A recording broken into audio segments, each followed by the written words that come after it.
नमस्कार, आप देख रहे हैं 10 की दहाड़ और मैं आपके साथ राजेंद्र देव। शुरुआत प्रयागराज से आ रही एक बड़ी अपडेट के साथ। उमेश पाल हत्याकांड से जुड़ी बड़ी खबर है। जांच के दायरे में आ सकते हैं बसपा के कुछ नेता भी। जी, बसपा के कुछ नेता भी अब उमेश पाल हत्याकांड की जांच के दायरे में आ सकते हैं। कुछ बसपा नेताओं से अतीक परिवार का लेन देन हुआ है। माफिया अतीक की पत्नी ने बसपा के कोऑर्डिनेटर को पैसे दिए थे। अतीक अहमद के पुश्तैनी घर से बरामद हुए रजिस्टर में इन पैसों के लेन देन का जिक्र है। शूटआउट केस से महज 3 महीने पहले हुआ था पैसों का लेन देन। अतीक अहमद के गिरफ्तार नौकर ने भी पैसों के लेन देन के बारे में पुलिस को जानकारी दी है। माफिया अतीक की पत्नी ने बसपा के कोऑर्डिनेटर को पैसे दिए थे और सूत्रों के मुताबिक दिसंबर और जनवरी महीने में 3 बार लाखों रुपए दिए गए थे। रजिस्टर में भी बसपा कोऑर्डिनेटर के नाम का पैसे देने का जिक्र है। सूत्रों के मुताबिक बसपा के कोऑर्डिनेटर ने पार्टी फंड में पैसे जमा कराने के अलावा खुद अपने लिए भी पैसे लिए थे। पुलिस को जानकारी मिली है कि शाइस्ता परवीन को पार्टी में शामिल कराने से पहले बसपा के पदाधिकारियों को माफिया अतीक अहमद के घर पर कई बार पार्टी भी दी गई थी। 4 से 5 बार घर पर हुई थी पार्टी। सूत्रों के मुताबिक शाइस्ता परवीन ने बसपा के कुछ पदाधिकारियों को तकरीबन 15 लाख रुपए दिए थे। शाइस्ता परवीन ने पार्टी फंड में लंबी रकम अलग से जमा की थी। उमेश पाल शूटआउट केस से ठीक पहले बसपा ने प्रयागराज जोन का कोऑर्डिनेटर बदल दिया था। हालांकि 3 दिन पहले उसी कोऑर्डिनेटर की फिर से वापसी हो गई है।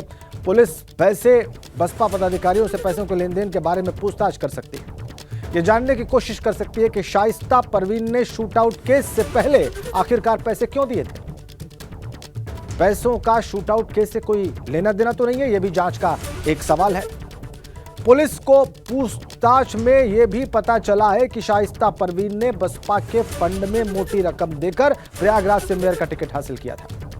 पार्टी फंड में दिए गए पैसे का जिक्र बरामद हुए रजिस्टर में नहीं है। तो यह बड़ी खबर इस वक्त की, और यह नया पहलू उमेश पाल हत्याकांड से जुड़ा हुआ अब सामने आ रहा है। शाइस्ता परवीन जो कि मेयर पद की उम्मीदवार बनाई गई और बाद में इस उम्मीदवारी से अलग किया गया जब शूटआउट केस में वो आरोपी बनी और उसके बाद फरार चल रही है, उसके बाद से यह तथ्य सामने आना ये जांच की एक नई दिशा निर्धारित कर रहा है। हमारे सहयोगी प्रयागराज से मोहम्मद मोइन हमें और ज्यादा जानकारी देंगे। मोइन, बसपा के कोऑर्डिनेटर से पैसों का लेन देन, लाखों रुपयों का लेन देन, ये बात एक नए पहलू को, एक नए सिरे को जांच के लिए खोल रही है। आपके पास और क्या डिटेल्स हैं?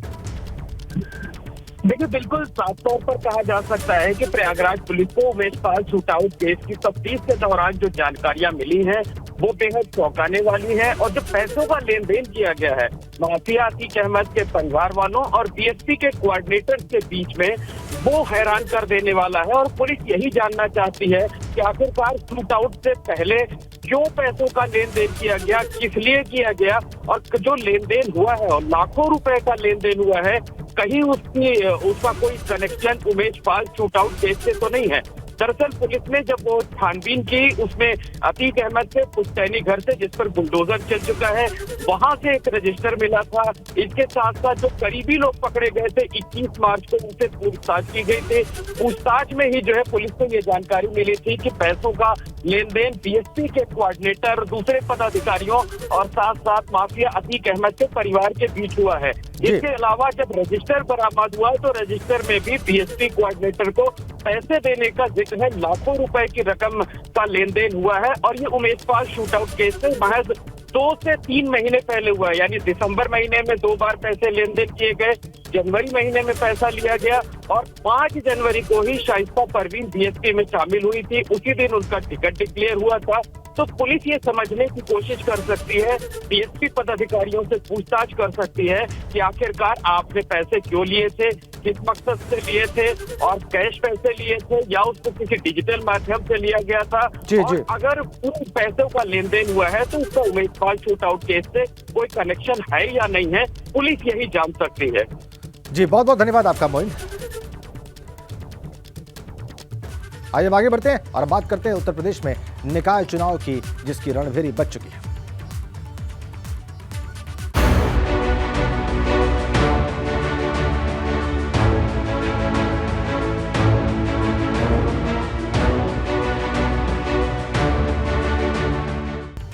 निकाय चुनाव की तारीखों के ऐलान के बाद मुख्यमंत्री योगी आदित्यनाथ ने आज मंत्रिमंडल की बैठक बुलाई है और यह बैठक शाम को करीब 5 बजे मुख्यमंत्री आवास पर होगी। सरकार के सभी मंत्री इस बैठक में शामिल होंगे। ये ताजा अपडेट हम आपको दे रहे हैं। निकाय चुनाव की कल घोषणा की राज्य निर्वाचन आयोग ने और आज शाम को 5 बजे मुख्यमंत्री योगी आदित्यनाथ ने मंत्रिमंडल की बैठक बुलाई है। यह अहम बैठक निकाय चुनाव की घोषणा के बाद निकाय चुनाव के मद्देनजर सरकार के सभी मंत्री इस बैठक में शामिल होंगे। ध्यान दिलाएं आपका, यह मंत्रिमंडल की बैठक है, न कि कैबिनेट की बैठक।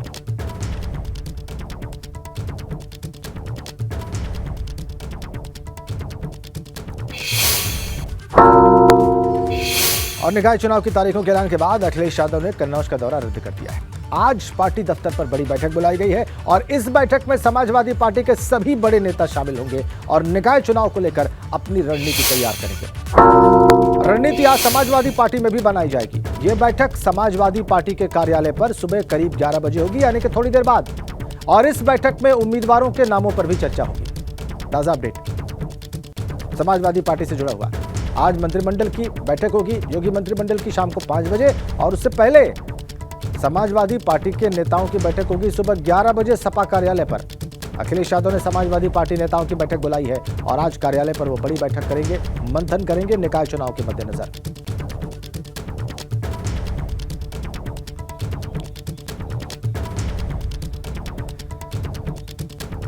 हमारे दो संवाददाता इस वक्त हमारे साथ जुड़ चुके हैं। दोनों ही दल गंभीर, दोनों ही बड़े दल उत्तर प्रदेश के, एक सत्तारूढ़ दल और एक मुख्य विपक्षी दल, और एक के कार्यालय पर मौजूद हैं, यानी बीजेपी कार्यालय पर मौजूद हैं हमारे संवाददाता, हमारे सहयोगी अनुभव शुक्ला, और समाजवादी पार्टी के कार्यालय पर मौजूद हैं शैलेश अरोड़ा। पहले हम बीजेपी के कार्यालय का रुख करते हैं। अनुभव, आज शाम को 5 बजे मंत्रिमंडल की बैठक है, लेकिन वो मंत्रिमंडल की बैठक है, वो सरकार के मंत्रियों की बैठक है, उसको चेयर करेंगे मुख्यमंत्री। हम अनुभव से बात करेंगे। अनुभव, ऐसा लगता है कि कुछ खास अपडेट्स इकट्ठी कर रहे हैं, अब उनके पास चलेंगे, लेकिन पहले शैलेश के पास चलते हैं, जहां पर सुबह 11 बजे समाजवादी पार्टी की बैठक होनी है और अखिलेश यादव खुद ये बैठक लेंगे। तो कौन कौन से नेता उस बैठक में शामिल होंगे समाजवादी पार्टी के, और इस मंथन का आधार क्या हो सकता है और इसकी दिशा क्या हो सकती है, ये सारी बातें शैलेश अरोड़ा हमें बताने जा रहे हैं। शैलेश। राजन, देखिए, सुबह 11 बजे से बैठक होगी। जैसे ही निकाय की तारीखों का ऐलान हुआ, चुनाव की तारीखों का ऐलान हुआ, वैसे ही सपा अध्यक्ष अखिलेश यादव ने अपना कन्नौज का दौरा रद्द कर दिया। उसके बाद में जो पार्टी के पदाधिकारी हैं, प्रदेश अध्यक्ष नरेश उत्तम पटेल, इसके अलावा तमाम जो राष्ट्रीय महासचिव और अन्य पदाधिकारी हैं, उपाध्यक्ष हैं, उन सब लोगों को पार्टी दफ्तर पर बुलाया गया। सुबह 11 बजे ये बैठक होगी। अखिलेश यादव उस बैठक में रहेंगे। तमाम जो विधायक हैं पार्टी के, उनको भी बुलाया गया है।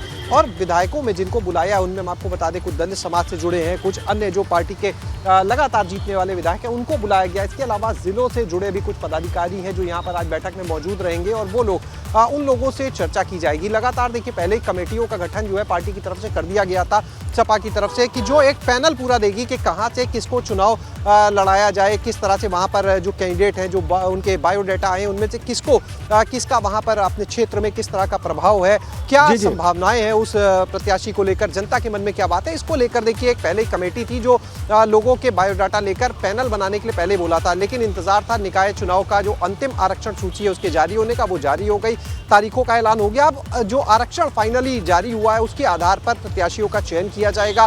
फिलहाल देखिए, सपा कार्यालय पर अगर हम बात करें तो अभी तो कम संख्या में देखिए कार्यकर्ता यहाँ पर पहुँच रहे हैं, क्योंकि अधिकतर जो लोग पूरा अपना माहौल बना रहे हैं, अपने क्षेत्र में एक्टिव हो गए एकदम से सभी लोग। और दूसरी तरफ जो पार्टी के पदाधिकारी हैं वो यहाँ पर अब से कुछ देर में पहुँचना शुरू हो जाएंगे और उसके बाद में वो लोग यहाँ पर सपा अध्यक्ष अखिलेश यादव के साथ जो रणनीति बनेगी उसके आधार पर आगे चयन किया जाएगा। जो प्रत्याशी होंगे, जो उम्मीदवार होंगे आगे चुनाव को लेकर, चाहे वो वार्ड की बात हो, नगर पंचायत हो, नगर पालिका हो, महापौर हो, इन सब पर मंथन होना है। इनमें से जो बात की जाए अगर वार्ड के प्रत्याशी जो होंगे, उम्मीदवार जो होंगे, उनकी सूची जिला स्तर पर ही जारी कर दी जाएगी, जबकि जो मेयर की सूची है वो प्रदेश स्तर से जारी की जानी है। कुछ देर में जो प्रदेश अध्यक्ष नरेश उत्तम पटेल है वो यहाँ पर होंगे। तमाम ठीक है, आप बता रहे हैं कि ये सब कुछ सुबह 11 बजे से शुरू हो जाएगा और हम देख पा रहे हैं वहां पर नेताओं का पहुंचना शुरू हो गया है। बीजेपी कार्यालय आपको लिए चलते हैं अनुभव शुक्ला के पास। उससे पहले आपको एक बड़ी अपडेट दे दें। भाजपा महामंत्री संगठन धर्मपाल सिंह ने एक बड़ी बैठक बुलाई है। निकाय चुनाव की घोषणा के बाद महामंत्री संगठन ने यह बैठक बुलाई है। सुबह 11 बजे पार्टी दफ्तर पर यह बैठक बुलाई गई है। देखिए ये बड़ी अपडेट भाजपा से जुड़ी हुई। सुबह 11 बजे समाजवादी पार्टी के भी दफ्तर पर बैठक है और सुबह 11 बजे भाजपा दफ्तर पर भी बैठक है और ये बैठक महामंत्री संगठन भाजपा ने बुलाई है। धर्मपाल सिंह ने, अनुभव शुक्ला वहां से हमारे साथ जुड़े हुए हैं, वो हमें ज्यादा जानकारी देंगे इस बैठक के बारे में और भाजपा की रणनीति के बारे में, उसकी तैयारियों के बारे में। अनुभव।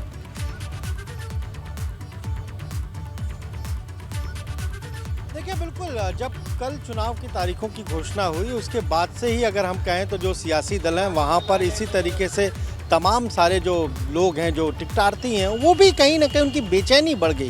क्यों? क्योंकि अब टिकट चाहिए और 11 तारीख से लेकर 17 तारीख तक, फिर 17 से 24 तक की नामांकन की तिथि है। ऐसे में बीजेपी कार्यालय के बाहर आप देखिए भीड़ लग रही है, तमाम सारे लोग अलग अलग जगहों से आ रहे हैं। महामंत्री संगठन जरूर धर्मपाल सिंह ऊपर मौजूद हैं और प्रदेश अध्यक्ष चूँकि उनको कानपुर में रहना है, कानपुर क्षेत्र की बैठक आज वो कर रहे हैं तो इसलिए वो कानपुर निकल गए हैं, लेकिन महामंत्री संगठन जरूर धर्मपाल सिंह यहाँ मौजूद है और लोगों के आने का सिलसिला भी हमें नजर आ रहा है। लेकिन सबसे महत्वपूर्ण है कि बीजेपी अपने मेयर के भी रिपोर्ट कार्ड तैयार कर रही है और उसी के आधार पर तय होगा। वीरेश जी हमारे साथ है। वीरेश जी, मेयर के भी रिपोर्ट कार्ड बीजेपी तैयार करा रही है। देखिए, भारतीय जनता पार्टी है, प्रधानी का चुनाव अगर हार जाती है तो कहा जाता है कि इसका आरोप नरेंद्र मोदी पर लगता है, प्रधानमंत्री पर लगता है। और जो बड़ी खबर एबीपी गंगा के दर्शकों को दे दूं कि 80% यानी 80% टिकट काटे जाएंगे, नए टिकट होंगे, ये बड़ी खबर है। 80%। देखिए लगातार जो भारतीय जनता पार्टी है उधर घमासान बढ़ता है। ये संतोष सिंह है, प्रदेश उपाध्यक्ष हैं, लगातार कई बार से प्रदेश 5 बार से ये प्रदेश उपाध्यक्ष हैं। अभी गाड़ी बढ़ और ये सारे लोग जो हैं जो देख रहे हैं भारतीय जनता पार्टी के, ये सारे प्रत्याशी हैं और उम्मीदवार हैं और तथाकथित संभावित उम्मीदवार सभी लोग जगह जगह से आए हैं। लेकिन बड़ी फाइल तो ही है, बड़ी खबर ये है अनुभव, 80% टिकट काट दिए जाएंगे, 14 में से लगभग 11 बदल दिए जाएंगे, ये बड़ी खबर है। यानी 16 में 14 ये जीते थे जी और उसमें से भी 80% बदल देंगे जी। यानी 11 टिकट नए होंगे। 11 टिकट नए होंगे। उच्च पदस्थ सूत्रों से एबीपी गंगा के दर्शकों को बता दिया जाए कि 11 टिकट बदल देगी भारतीय जनता पार्टी।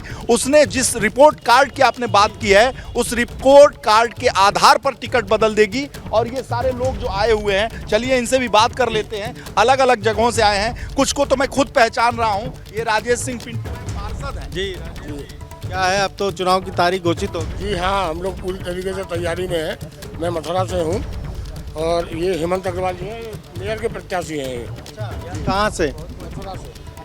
जी भाई, अनरिजर्व है सीट इस बार? इस बार अनरिजर्व है, पिछली बार एससी थी।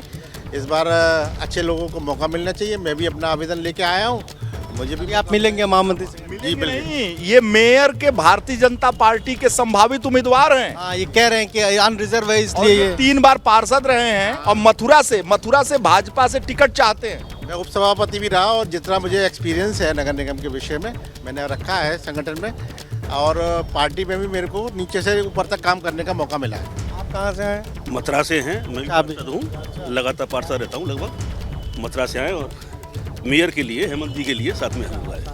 मैडम आप हौसला कहाँ से बढ़ाने हैं? के लिए आप तो मैडम बिल्कुल- मुजफ्फरनगर से आ गई। पूरा बायोडाटा भी लेकर आई हैं अपना पूरा। मेरा परिचय कैसे होगा? मेरा बायोडाटा देखिए आप। अच्छा, ये कहाँ- परिचय राज्यसभा सांसद अनिल अग्रवाल की प्रतिनिधि भी हैं। अच्छा, तो आप कहाँ? जी जी, ये लिखा है। आप दिख रहा है, राज्यसभा सांसद प्रतिनिधि डॉक्टर अनिल अग्रवाल। तो आप कहाँ से मैडम टिकट चाह? मुजफ्फरनगर से, क्योंकि महिला सीट हो गई है, शहरी सीट, तो हम भी वहाँ से टिकट मांग रहे हैं।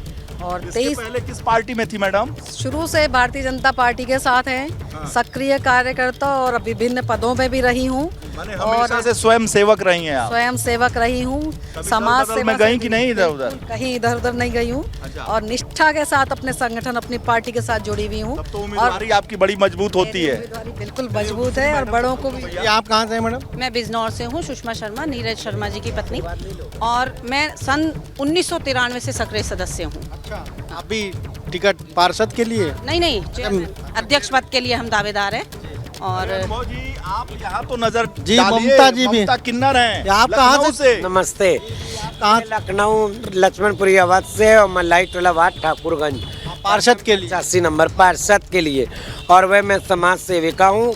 मैंने मलाई टोला वार्ड में समरसेबुल लगवाए, सड़कें बनवाई, पुलिया बनवाई, बेटियों की शादी किन्नर समाज के लिए बीजेपी कर भी रही काफी। बहुत कर रही, बीजेपी ने बहुत किया है। मेरे योगी महाराज ने किन्नर राज मंत्री किन्नर बोर्ड बनाया है, उसी की मैं सदस्य प्रदेश अध्यक्ष हूँ। पार्षद का टिकट, पार्षद का चुनाव लड़ रही, मेरी जनता कह रही है आप अपना वार्ड में भी क्षेत्र चमकाइए। और समाजवादी में के भी लोग आ गए, बीजेपी में अब जुड़ गए, वो भी टिकट मांग रहे हैं, बहुत से ऐसे हैं। लेकिन मैं ये चाहूँगी योगी मोदी जी से कि जो भाजपा के लोग हैं, बीजेपी के, भारतीय जनता पार्टी के, उनको मेरा हाथ जोड़ के विनती कि उनको टिकट दिया जाए। मिलने आई, मैं भी मिलने आई। ये कह रही हैं स्वयं सेवक जो हैं, जो खांटी भाजपाई हैं, उनको टिकट दिया जाए, क्योंकि ये जो बाहर से आने वाले सेंधमारी कर लेते हैं उसका खतरा इन सभी लोगों को है। और ये सब काडर के लोग हैं जैसा कि इनका दावा है। लेकिन ये जो हम टीवी पे दिखा रहे हैं, इसको प्रदेश अध्यक्ष जी भी देख रहे हैं, धर्मपाल जी भी देख रहे हैं जी। देखिए बिल्कुल देख रहे हैं, क्योंकि अभी थोड़ी देर में चूंकि आज पूर्व उप मुख्यमंत्री डॉक्टर दिनेश शर्मा, चूंकि लखनऊ के तमाम सारे लोगों ने आवेदन डॉक्टर दिनेश शर्मा के यहाँ किया है, और हम तो जब भी गए तो हमें बहुत सारी भीड़ नजर आई। हर आदमी उनके आवेदन कर रहा है और उनके यहाँ एक पूरी लिस्ट तैयार है कि किसको पार्षद लड़ाना है, किसको लड़ाना है, तो वो अपनी लिस्ट को जी वो डिप्टी सीएम हो गए, लेकिन लखनऊ में आज भी उनको मेयर साहब ही लोग कहते हैं, इसलिए वहाँ पे भीड़ बहुत है। तो अब वो आज पहुंचेंगे कि भाई किसको किसको वार्ड में लड़ाया जा सकता है। 110 वार्ड है लखनऊ में। अटल जी ने उन पे भरोसा किया था,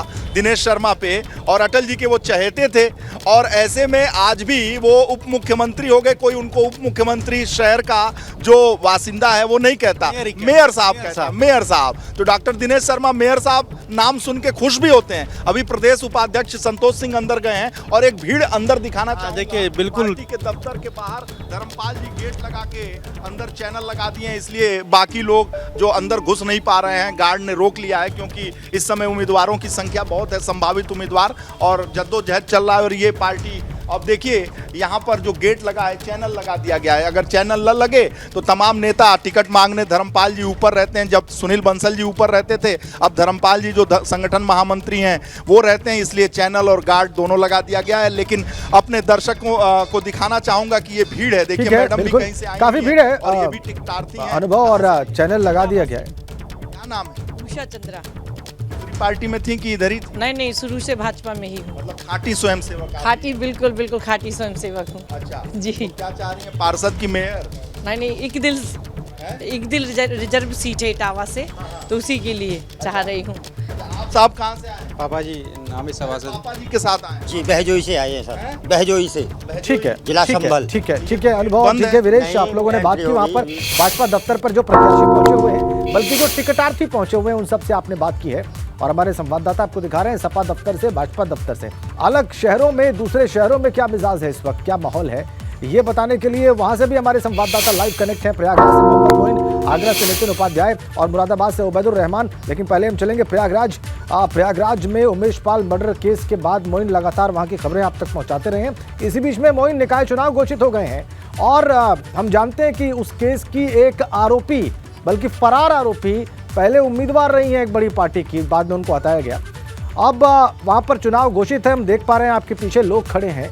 इस वातावरण में ये लोग चुनाव को कैसे देख रहे हैं और प्रयागराज में चुनाव किस तरीके से होने वाला है आगे? जी बिल्कुल कह सकते हैं कि संगम नगरी प्रयागराज में 4 मई को वोट डाले जाएंगे, यानी यहाँ पहले चरण में मतदान होना है। और हमारे साथ तमाम लोग मौजूद हैं, हम जल्दी से उनसे बात कर लेते हैं, उनसे ही प्रतिक्रिया ले लेते हैं। बताइए ये जो चुनाव होने जा रहा है कितना महत्वपूर्ण चुनाव है, कौन से मुद्दे होंगे जिस मुद्दे पर आप लोग वोट करेंगे? देखिए ये चुनाव बहुत ही महत्वपूर्ण है और काफ़ी लेट भी हो चुका है। तो मेन महत्वपूर्ण ये है कि रोड, नाली, सोलिंग जो भी और कर जो लगाए गए हैं बहुत ज़्यादा बढ़ चढ़ के, इसे कम करने के मेन मुद्दे हैं जो कम किया जाए, जिससे कि हमारी यहाँ की जनता को रिलीफ मिल सके कर से, जो बहुत ज़्यादा वसूला जाए, कर भी कम हो जाए, रोड, नाली, सोलिंग की जो भी गंदगियाँ हैं, मतलब जनता को सुविधाएं मिले, टैक्स कम से कम लगे। लेकिन आप ये बताइए कि ये जो मेयर चुना जाएगा, ये महाकुंभ का आयोजन कराएगा, उस नजरिए से ये चुनाव कितना महत्वपूर्ण हो जाता है प्रयागराज में? देखिए इसके पहले जब कुंभ हुआ था तो जो यहाँ की तत्कालीन जो मेयर हैं वो अपने हिसाब से सारा काम कर रही थी, सिर्फ उनको फंडिंग मिल पा रही थी, जो उनके साथ लोग जुड़े हुए हैं उन्हीं का काम हो पा रहा है, तो जो उनसे जुड़े हुए, जो उनसे संपर्क में है। लेकिन काम तो खूब हुआ था, लोग कहते हैं दिव्य कुंभ भव्य हुआ था, पर आपको मालूम होगा उसमें कितना बड़ा घोटाला भी सामने आया था। आप भी इलाहाबाद के पत्रकार, माने जाने पत्रकार हैं, आपको मालूम होगा उसमें कई 100 करोड़ का घोटाला मतलब केस किया गया था, उसमें आपत्ति भी लगाई गई थी। उसके बाद कुछ दिन बाद मामले को और लोग हैं उनसे भी बात कर लेते हैं। आप बताइए किस मुद्दे पर होगा, जब आप वोट डालने जाएंगे तो आपके मन में क्या कुछ चल रहा होगा कि किस मुद्दे पर मतदान करना है? महोदय जी, आप समझदार हैं, बहुत ज़्यादा बताने की ज़रूरत नहीं है।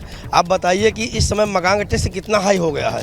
क्या हम लोग किराएदार बन के रह रहे हैं मकानों में, अपने मकान में किराएदार बन के रह रहे हैं। इतना किराया मकान का है, टैक्स नल का टैक्स है, प्लस जो है रोड देख लीजिए करेला बाग में। आप आइए, दिखाते हैं आपको कि क्या हालत है रोड। ठीक है मोइन, आज 10 साल से मेयर है। ठीक है मोइन, शिकायतें हैं यहाँ पर, हाउस टैक्स बढ़ने की शिकायतें हैं और ये भी हमने देखा कि लोगों की राय क्या है। और बड़ी महत्वपूर्ण बात है कि प्रयागराज में जो मेयर चुने जाएंगे उनकी निगरानी में ही वहाँ पर महाकुंभ आयोजित होगा। तो ये बड़ी महत्वपूर्ण बात आपने रेखांकित की है। अब हम चलेंगे आगरा नितिन उपाध्याय के पास, और आगरा में निकाय चुनाव घोषित होने के बाद क्या वातावरण है, ये सब हमें नितिन उपाध्याय बताने के लिए वहां से बिल्कुल तैयार है। नितिन,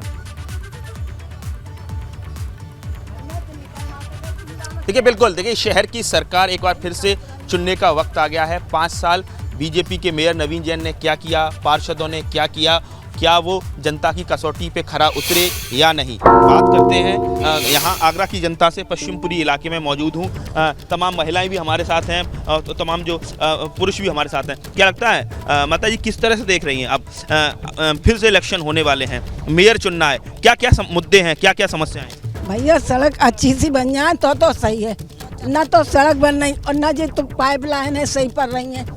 तो पाइपलाइन में क्या है, जैसी सड़क बनी वैसी पाइपलाइन पड़ी, फिर वैसी है गई।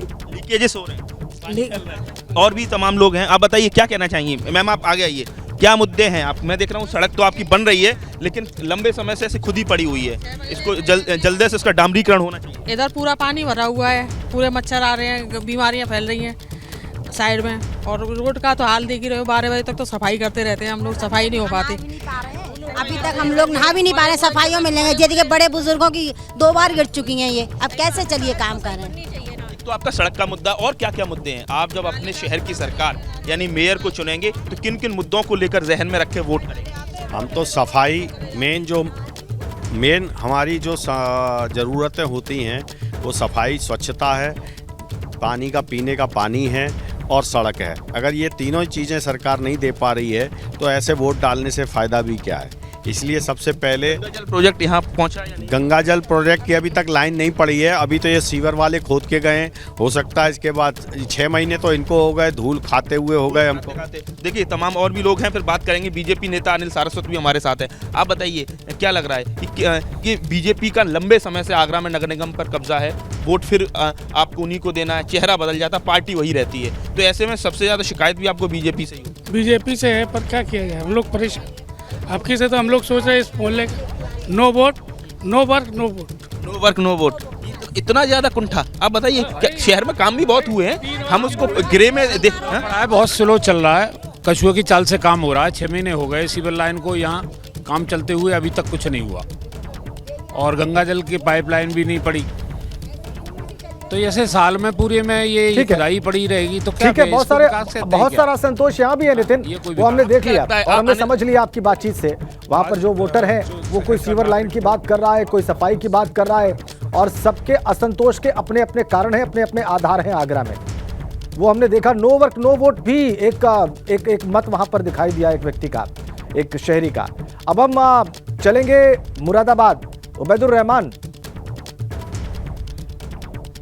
एक बड़ी अपडेट आपको दे दें, बीएसपी सुप्रीमो मायावती दोपहर में 1 बजे प्रेस कॉन्फ्रेंस करेंगी। ये बड़ी अपडेट हमें मिल रही है, बड़ी पॉलिटिकल अपडेट। बीएसपी की अध्यक्ष मायावती दोपहर में 1 बजे आज प्रेस कॉन्फ्रेंस करने जा रही हैं।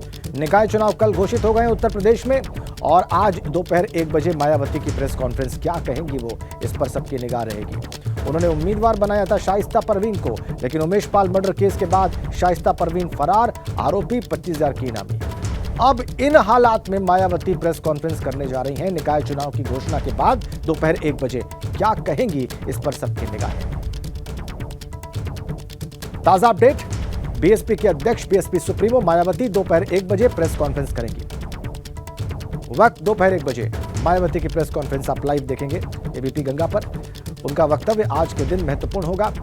किन बातों को वो रेखांकित करती हैं, किस पर हमले बोलती हैं, ये देखना दिलचस्प होगा। और ज्यादा जानकारी देने के लिए हमारे साथ जुड़ गए विवेक त्रिपाठी, हमारे संवाददाता। विवेक, देखिए देखिए राजेंद्र, मायावती वैसे तो निकाय चुनाव की तैयारियों को लेकर अपनी प्रेस कॉन्फ्रेंस कर रही हैं, लेकिन आज निश्चित तौर पे उनको तीखे सवाल झेलने होंगे, क्योंकि बहुत सारे सवाल उठ रहे हैं।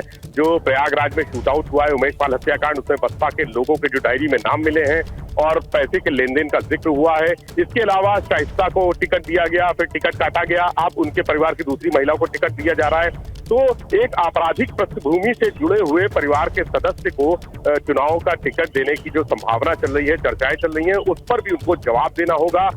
जो उनके बसपा के कोऑर्डिनेटर्स हैं, जिनको हटाया गया और उसके बाद फिर वापस लाया गया, तो ये सारे सवाल मायावती के लिए आज मुश्किल पैदा करेंगे। प्रेस कॉन्फ्रेंस में निकाय चुनाव को लेकर वो हमलावर रही हैं, उन्होंने ऐलान भी कर दिया है कि बसपा अकेले निकाय चुनाव लड़ेगी। और सबसे खास बात यह है कि जब पहले पिछला जो चुनाव हुआ था उसमें बसपा को 2 सीटें मिली थी महापौर की नगर निगम में, यानी अगर देखें तो भाजपा के बाद बहुजन समाज पार्टी का जलजला रहा है। लेकिन अब की बार क्या समीकरण होंगे, अब की बार क्या उनकी रणनीति होगी, कौन कौन से मुद्दे लेकर वो मैदान में अपने पार्टी के लोगों को उतारेंगी, किसको टिकट देंगी, ये सब चर्चाएं हवा में है, अभी तैर रही हैं। और इन मुद्दों को लेकर आज जब प्रेस कॉन्फ्रेंस होगी तो उनसे बातचीत होगी, वो अपनी रणनीति का भी खुलासा करेंगी, किसके साथ मिलकर चुनाव लड़ेंगी। हो सकता है ये भी संभावना है कि वो किसी छोटे दलों के साथ कुछ गठबंधन करके चुनाव लड़े, हालांकि इस बात की आशंका बहुत कम है, लेकिन चर्चा जो है वो यही है। तो ऐसे में मायावती की प्रेस कॉन्फ्रेंस का सभी को इंतजार है, ये सबसे बड़ी बिल्कुल बिल्कुल बिल्कुल बिल्कुल लखनऊ, आपने जो बिंदु रेखांकित किया है,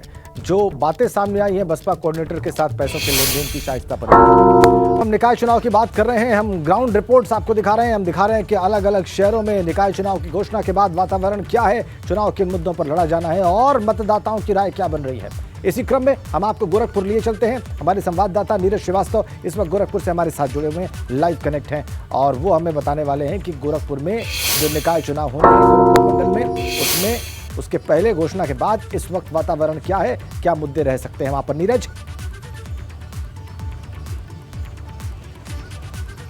जी बिल्कुल, जो चुनाव की घोषणा हो चुकी है और जो बिगुल है बजने के बाद से अब प्रत्याशी से लेके लोगों का भी, जो शहर के लोग हैं उनका भी रुझान बढ़ गया है। और सबसे बड़ी बात यह है कि गोरखपुर हमेशा से चर्चा में रहा है, चूँकि हैट्रिक लगा चुकी है भाजपा। मेयर की जो महापौर की सीट है लगातार 3 बार से जीतती चली आ रही है। 10 वार्ड बढ़े हैं तो 80 वार्ड हो गए हैं, और जो वार्डों के नाम बदलने की जो सियासत रही है वो हमेशा से हावी रही है। तो इस बात कर लेते हैं, जो मियाँ बाजार वार्ड था माया बाजार कर दिया गया। एक उम्मीदवार हैं जो लगातार जोर आजमाइश में लगे हुए हैं, मनोज श्रीवास्तव जी, ये बताइए कि किस तरह से लेते हैं इस चुनाव को और क्या आपके मुद्दे, किन मुद्दों पर चुनाव? देखिए, महाराज जी ने इतना विकास किया हुआ है और हम लोग विकास के मुद्दे पे चुनाव लड़ रहे हैं। और इस बार 101% हमारी जो 80 सीट है पार्षद की, उसमें हम 65 सीट जीतने जा रहे हैं।